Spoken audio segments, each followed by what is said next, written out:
Jonas has 5 different types of 1099 forms.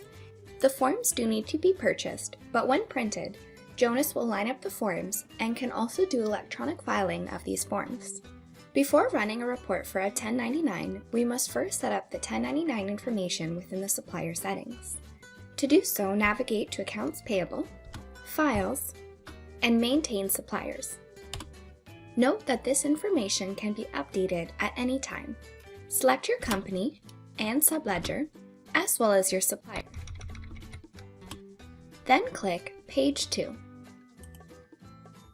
In order for a supplier to show up on a 1099, at least the first 3 fields must be filled out in the 1099 info section. To find if the supplier is an individual, enter I, or company, enter C. Enter the Social Security or Employer Identification Number. Select the type of payment. This determines which form will be generated and which boxes will be used. The first available selections are all boxes on the 1099 Miscellaneous form.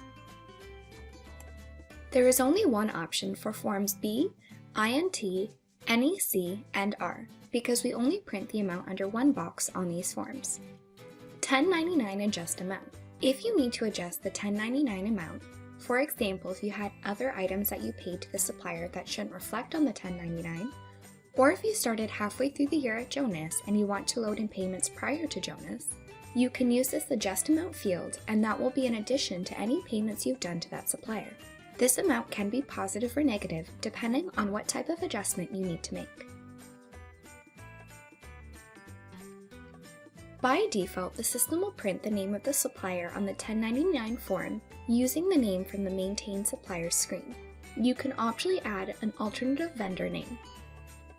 If you want the original supplier name as well as the alternative vendor name printed on the 1099, put DBA before the alternative vendor name. Print $0 1099s.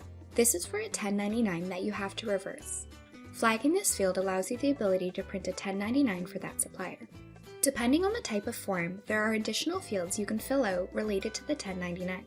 Keep in mind that anything that is entered in these additional fields is like a memo field, so they will continue to show up every year unless you go in and clear them out after you run the 1099. Here's what the options look like.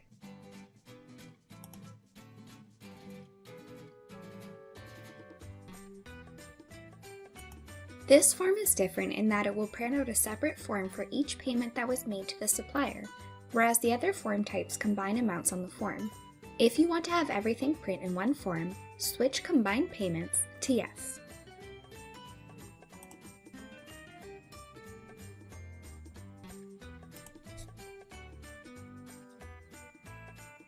Once you've filled in all your applicable fields, click OK to save.